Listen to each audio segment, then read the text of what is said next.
about getting a CGM from Levels to help you lose weight or improve your health? Or do you already have one and you're like, wow, I am so much worse off than I thought I was. I'm learning a ton. Well, if either of these sound like you, then you are in the right place. I'm Natalie Fox. I'm a registered dietitian specializing in diabetes care and a few other things. And today I'm going to talk about the hot new tech that is rocking the wellness industry world, and that is continuous glucose monitors. CGMs are a wearable device that allows you to track your blood sugar more or less in real time throughout the day. And it has been absolutely game-changing for people living with insulin-dependent diabetes, because being able to see your blood sugar trends can give you the power to correct high or low blood sugar before it becomes a serious problem. Up until this point, continuous glucose monitors have primarily been used for people who are using insulin, and that's just because of insurance coverage. However, in the last couple of years, insurance companies have been expanding coverage, making them more accessible to more people. But note at the top that I mentioned that this is a hot new tech for the wellness industry world. I didn't say that it was new tech for the diabetes world or the medical device industry. I mean, when have wellness influencers ever been that preoccupied by helping people better medically manage their chronic condition? That hasn't really been their brand ever, or it wasn't until now. To truly care about our health means to take control of it and to be in touch with it. It's understanding how our bodies function, learning what they need, and optimizing ourselves by optimizing what we eat. We don't exist to make you feel better. We exist to make you into a better you. Levels. Right. Anyway, so this is Levels. It is a private wellness company that seems to believe that every facet of your health and who you are as a person can be boiled right on down to blood sugar. And their app will let you track just about everything that you need to biohack your way right on into insanity with the handy-dandy help of a Dexcom CGM. But as I mentioned before, just about everybody who has medical need for a CGM will probably get one through insurance. And it would just be plain stupid for a private company to compete with the insurance industry to provide the same product to the same market. So what is a tech entrepreneur to do? Well, obviously you'd go after the untapped market, and that would be people who would not get a CGM through insurance. And to put this another way, this would be people who do not have a medical necessity for a continuous glucose monitor. And honestly, it's a smart move because CGMs are a multi-billion-dollar industry that is projected to grow substantially even if they only stuck with a diabetes market. And people with a diabetes diagnosis is a kiddie pool of a population compared to the ocean that is people who are living with pre-diabetes or people who don't have diabetes at all. And if you can convince people who are not recommended to check their blood sugar at all to start obsessively tracking it through your app, oh baby, do you have a cash cow. So how do they convince that entire population of people that they need to start checking their blood sugar obsessively? And the answer is actually quite simple. It is fear, baby. Though to be fair, they do use a little bit of a carrot and a stick model where the carrot is the optimal performance, grind set, biohacking bullshit. I'm not gonna talk about that today. I really just wanna focus on what they're using as a stick. Levels gets healthy people hooked on their product using a 4-prong approach. The first one is manufacturing fear. Number 2 is seeding doubt. Number 3 is using unrealistic and arbitrary benchmarks. And the fourth one is reinforcing that fear, thereby driving people to seek accountability. So let's start with step 1, and that's manufacturing fear. Generally speaking, Levels uses most of their web presence, from their YouTube to their blog to the little talking head henchmen that they have going around doing interviews, presenting the idea that there is a looming metabolic crisis and that blood sugar is the most important risk factor that we should be worrying about in order to prevent a horrible, horrible death. And they lay it on thick. Man, these people know how to write a scare headline. But a lot of folks are going to be like, well, my A1C has always been normal, my fasting blood sugar has always been normal, so yeah, maybe blood sugar is important, but does that really apply to me? But don't you worry, they have a strategy to get those people hooked as well, and that revolves all around sharing data that illustrates why you should be afraid even if you have normal glucose. And more specifically, they want to convince you about the scary consequences of blood sugar spikes. The problem here is that the evidence that they present is either 1, taken completely out of context and is not relevant to the population that they're trying to capture, or 2, is really weak and doesn't actually support the argument that they're trying to make. So humor me for a second and let me drag out a few of the big scary monsters that they are trying to convince people they should be worried about. Number 1, that blood sugar spikes can cause cancer, and even people who have a normal A1C should be concerned about getting that A1C even lower. The one study that they do present for why people who have a normal A1C should be concerned about blood sugar is what they're calling a meta-analysis. And while, yes, you could sort of call it a meta-analysis because it does analyze multiple studies, it really functions a bit more like a review paper. And that is because this analysis involves 36 studies, but it covers multiple different types of cancer. And for most types of cancer, they only included 1 or 2 studies in the analysis, which is pretty small and far from robust. But despite this, for the 9 types of cancer that were investigated, only 2 of them actually showed that there might be an increased risk in the normal non-diabetic range. The first one was for pancreatic cancer, which only included 1 study in its analysis, so not quite a meta-analysis per se. This study showed there might be an increased risk of pancreatic cancer starting at an A1C of 5.5. However, these results were not particularly strongly significant. And the reason why I say that is because the confidence interval included 1. So without turning this video into a complex stats lesson, what that essentially means is that there is some probability that there was actually no increased risk at all. The second type of cancer that may have shown an increase in risk at a normal A1C was breast cancer, but this was reported in a very odd way. They took the data and ran it through 2 different models. The first model showed no significant relationship between A1C and breast cancer incidence. The second model did show a statistically significant relationship. However, they report on it very strangely. They don't go over what the increase in risk is, what the A1C cutoffs are, and what the increase in risk would be for each individual A1C range. So it's a very odd way to report it. My guess is that the reason why they presented this way is because the result was not particularly strong. So overall, this was not a very strong study to be hinging your entire argument on, and I don't feel like it builds a compelling case for people who don't have diabetes to be worried about their blood sugar because it might increase their cancer risk. All right, so let's move on to big scary monster number 2, and that is cardiovascular disease. So in their blog, they write that the natural rise and fall that people experience when they eat a meal is called glucose variability, and having glucose variability can increase the risk of cardiovascular disease. Is it just me, or do they kind of make it sound like normal glucose variation could be a driver here? Let's look at their study and see which population they're really referring to here. So the study that they linked is a review paper that was specifically looking at cardiovascular outcomes in people with type 2 diabetes, so not people with normal glucose control.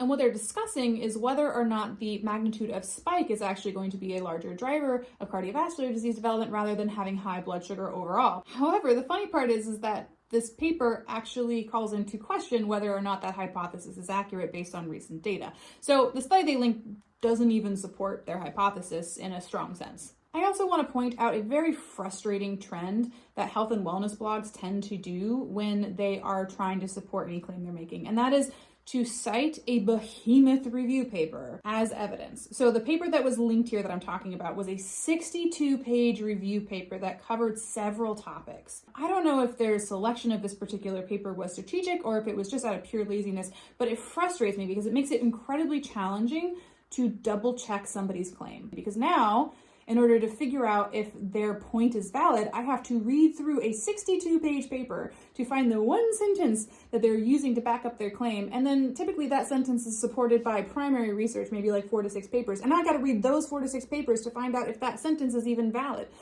It is so disingenuous to cite a paper like that. And in all the times that I've tried to validate a wellness blog's health claim, and they've used this technique, I don't think that there was one instance where the review paper they were citing actually backed up the argument they were trying to make. Now, getting back to the topic at hand, one of the primary reasons why people think that having blood sugar spikes is bad for cardiovascular health is because when you have a spike, it can increase the production of protein glycation end products and oxidative stress and inflammation, yada yada. But whenever anyone talks about this, most of the research that they're citing, again, are in people with diabetes, and their spikes are quite large. They're not normal glucose variation that somebody in the pre-diabetes or non-diabetic range would be experiencing. So a lot of it is just not applicable to the people that they're trying to pitch this idea to. I did find one study that showed an increase in inflammation with blood sugar spiking in a non-diabetic population. So these are people with an A1C between 4.8 and 5.2. But do you guys know what they had to do in order to get them to spike high enough to see that result? They had to knock out the participants' ability to secrete insulin so that their blood sugar could be elevated to 270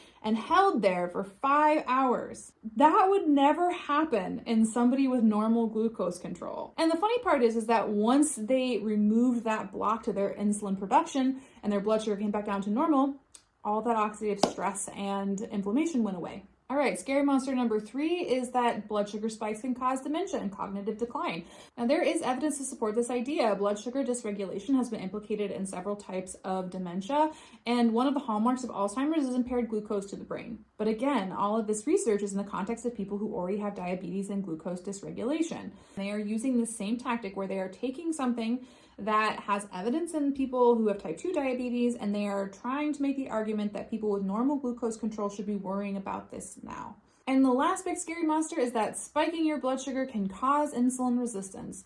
At this point, there is no definitive evidence that spiking your blood sugar is the cause of insulin resistance. Now, it is true that having blood sugar spikes is a symptom of insulin resistance. So if you are living with some level of insulin resistance and you eat carbohydrates, the insulin that your body secretes to deal with that carbohydrate, if it's not working well, what's going to happen is the glucose is going to stay in your blood, causing a blood sugar spike. So you get spikes because you have insulin resistance. The spikes don't necessarily cause insulin resistance. I also want to point out that at this point, there are absolutely no studies that show that CGM use or blood sugar monitoring in a non-diabetic population will help prevent prediabetes or diabetes. But Levels needs you to believe this is true because their entire argument is that any blood sugar spike could cause insulin resistance, which could lead to the development of horrible chronic disease, which will make you die a horrible, horrible death. This is the fear narrative that they are manufacturing among all of these articles. It is that spikes are scary, spikes have health consequences, and you could have spikes and not know it. And this is step 2 in that 4-part plan to get people hooked, and that is seeding doubt. And they do this in 2 ways. The first is that through all of this fear-mongering about spikes wreaking havoc in your body, they never once define what a spike is. And most people out there who are healthy have no idea what normal blood sugar should look like. So what they're doing is they're saying spikes are scary, and then letting the audience decide what they think a spike is. The second tactic is they are consistently pushing the idea there could be a lurking problem in your body that you don't know about. And they do that by consistently saying that the problem starts before you even have prediabetes. These 2 things lead people to worry that the normal glucose variability that happens when you eat a meal could be wreaking havoc on their health. And this seed of doubt could be enough to get someone to buy Levels for a month just to check, to know whether or not they should be worried. And this tactic is so effective. You can see it on the influencers who are trying these devices. According to the Levels website, poor metabolic health is associated with worse brain function, no energy, awful memory, low mood, poor skin health, fertility challenges, and higher risk for chronic diseases. And those are things I don't want. So that negative visualization reminds me and keeps me in check to make sure that I have good metabolic health. So at this point, you might be asking yourself, what does constitute as a spike? So if I was going to check my blood sugar to see if I have a problem, what would I be looking for? Because this brings us to step 3, and that is setting unrealistic benchmarks. Now at this juncture, they can't just have people check their blood sugar and see that it's normal, because then why would they need the product? So to get around this, they put out their own criteria of what is and isn't a spike, and specifically that is that your blood sugar will never go over 110 at any point during the day, and also that with meals, your blood sugar won't rise more than 30 points above where you started. So let's look at each of those, starting with the idea that normal blood sugar should be between 70 and 110 at all times. And I'm going to cut right to the chase and say this is not evidence-based at all. It's not even consistent with the data that they detail on their own website. So on their blog post, What Should My Glucose Levels Be? An Ultimate Guide, they go through in pretty good detail 6 different studies in normal, healthy people wearing continuous glucose monitors. And what those studies all consistently show is that what normal glucose control looks like in a healthy population is staying between 70 and 140, not 70 and 110. The studies also don't show that healthy people are necessarily going to stay in that 70 to 140 range 100% of the time. They might stay in it more like 96% of the time. So in somebody who has normal glucose control, they might pop up above 140 for about maybe 30 minutes or less of the day. And they are completely upfront about this. But then they follow that beautiful review that they did up with this little gem. And that is, just because it is normal doesn't mean that it is optimal. So let's tell you what optimal means. And you would think, being a reasonable human being, that they would have a good amount of evidence to support a blood sugar staying under 110 all the time as being optimal, but you would be wrong. In fact, they hinge this recommendation on just one study, and that study is this one. So in this study, there were 2 parts of it. They took 24 people, they gave them all CGMs and let them run around the world and live their normal life to see what their blood sugar levels look like. Then they brought those people back into the lab and they gave them 4 test meals. So 2 meals, a breakfast and a lunch, that are high carbohydrate and had slow digesting carbohydrate characteristics, so a lot of refined carbohydrates. On the second day, they had them come into the lab and they had them do 2 more meals, a breakfast and a lunch again, this time with lower carbohydrate meals that had slow digestion characteristics, so very high in fat, higher in protein, and higher in fiber. And so for the part when they were living their lives with a continuous glucose monitor, the study showed basically what every other study showed, that a normal glucose range is between 70 and 140 most of the time. So it is the test meal that Levels is using as their evidence. So basically with a high carb meal, it showed largely similar glucose control as with the free living trial. But with the low carb, high fat, high fiber meal, at breakfast only, they were able to achieve a maximum glucose level post meal of 99 on average. That finding wasn't repeated with the afternoon meal, though, when their average blood sugar went up to 122. So basically, Levels is hinging this whole idea of what optimal is on one study in 24 people where only one of the test meals was actually able to achieve this result. How is that evidence? How is that evidence-based? Tell me how that is evidence-based. That makes my head want to explode. Are you kidding me? And that brings us to the crux of the matter, and that is that achievable and optimal are not necessarily the same things. Current A1C and glucose standards are evidence-based in that People who stay in this range see a massively reduced risk of developing chronic disease and complications from high blood sugar. So things like kidney disease, cardiovascular disease, dementia, etc. So when we say that 70 to 140 is the preferred range, not only are we showing that yes, this is normally where people with healthy A1Cs are hanging out at, we also have evidence to support that that glucose range does not increase risk of chronic disease. You can't make a statement about something being optimal without backing it up with concrete evidence that there is an improvement in health outcomes as a result of sticking to that guideline.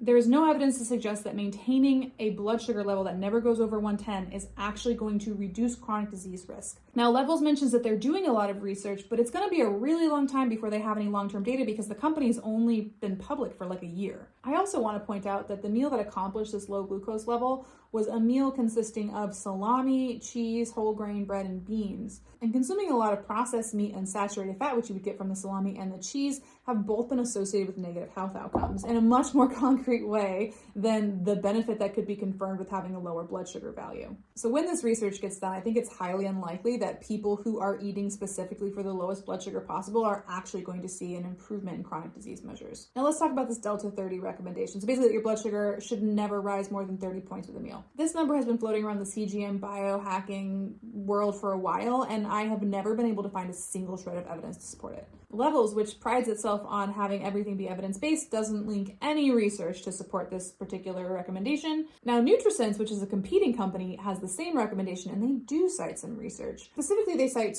2 studies. One of them is just some guy's commentary published in an open source journal about how blood sugar values can vary depending on how people eat. He doesn't cite any research in the article, and at no point does he make the recommendation that people shouldn't rise more than 30 points with a meal. And the second study that they cite was the same study that Levels used to justify their 110 blood sugar cutoff.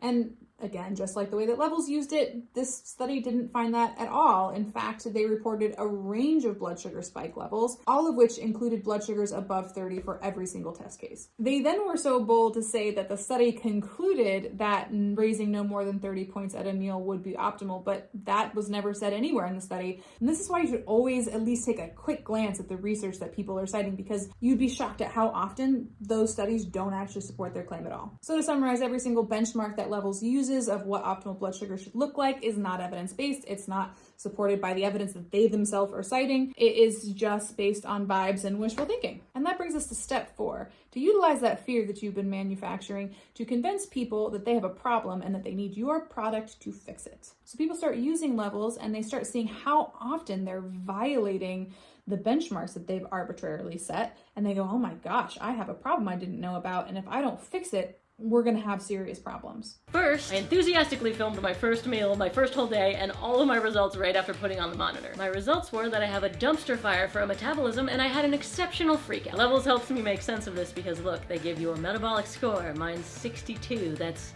a D, room for improvement. They pathologize normal glucose variation, which makes people afraid. And when people are afraid, and when people are failing to meet the benchmarks that are going to make them feel safe, they're going to keep using that product. And you can see this happening with influencers who are trying out this product where they're freaking out over blood sugar spikes. I used to use this meal service that was like labeled for athletes, labeled as healthy, and every time I would eat it with the CGM on, my glucose would massively spike and then it would crash. So in this video, the massive spike that he's talking about is only 137, which is within the realm of normal glucose patterns. But their app is set up to drive fear. Every time your blood sugar spikes, it gets lit up in red, attention is called to it. They send out these weekly reports that they really lay on thick how terrible you're doing. And this strategy is used successfully for almost every diet program on the market. Create an impossible standard to follow. When people fail to follow it, which they will because it's an impossible standard, convince them that it's their fault and that there's something wrong with them that they can't follow it. And then follow it up by saying, hey, this is hard, we get it, we're here to help you. What you need is accountability, and we can give that to you. And the truth is that accountability is the actual product that they're selling, and they are not shy about it. Ultimately, I think CGM becomes a really helpful tool for compliance. I know that when I'm wearing CGM, I'm going to think twice before eating something stupid. And that's where the biggest value for me came in. It's kind of like this accountability device. It holds you accountable. I know that I want to see good data on my app, so I'll make better choices day to day. Right now, I haven't been wearing one for a few weeks, and I can confidently say that I've been making poor choices when it comes to my diet. And the truth is that if you need accountability to stick to anything, you're probably going to always need accountability, and now, boom, they have a client for life. So now you might be thinking, okay, so maybe this device isn't necessary, but what's the harm in trying to get lower blood sugars? And I would say that if you have diabetes or prediabetes, there's probably no harm. It's probably a good idea to get your blood sugars down. But if you don't have diabetes, there actually can be some risks in focusing on this. The first one is hyperfocusing on your food as a method of optimization can increase the likelihood that somebody will develop disordered eating tendencies. Devices like this can make food and exercise transactional and a means to an end, which really robs them of joy and can make people become obsessive. But what was really fun to see is what I could get away with after doing an intense bike ride. And on those longer, more intense rides, I'd go home, have 2 scoops of ice cream and some cookies, and I wouldn't spike. It was crazy. So now if I am craving some sweets, which happens from time to time, then I'll actually make sure to do it after a really intense bike ride, just to minimize the damage. The second, as I mentioned earlier in this video, is that having your diet completely revolve around a blood sugar value might actually lead you to an eating pattern that does not support better health, right? So trying to stick to these arbitrary, non-evidence-based benchmarks could lead you to cut out a food that you enjoy that is actually very health promoting. So they mentioned on their blog that people are always shocked to find out that foods that they thought were health promoting actually aren't, by, again, the one metric of blood sugar. Whereas foods that they thought were unhealthy actually could be. In the example, they're comparing oatmeal to Nutella, and because Nutella doesn't spike blood sugar, therefore it is a better, more health-promoting choice. But I just can't fathom in what world would Nutella be better for your health than oatmeal, and that's based on evidence-based quantifiable metrics such as the difference in fiber content, the difference in saturated fat content, the difference in refined sugar content. Now, I'm not saying that you should never ever in your life ever eat Nutella, but what I'm saying is if the sole criteria that you're using to decide whether or not to eat something is your blood sugar, then the reactionary balance of foods that you might adopt as a consequence of that might not be staving off chronic disease in the way that you think it is. Blood sugar is one very important measure of health, but it is absolutely not the only one. Our bodies are so much more complex than that, and if we reduce everything that we do down to one health metric, we could be losing the forest through the trees and winding up in a place that doesn't feel particularly very good in the long run. Third risk is that having everything in your life be in service of better blood sugar can cause imbalance in your lifestyle that can rob you of joy. When I was looking at reviews of these products, I noticed that there was a theme of people turning down events with friends, turning down activities for the sake of doing things that are going to help them have a lower blood sugar. I view that as actually tragic, especially when these people don't have a blood sugar problem to begin with, right? And here's a really great example of this. Where I spend my money should be a reflection of my priorities, and I was spending so much more time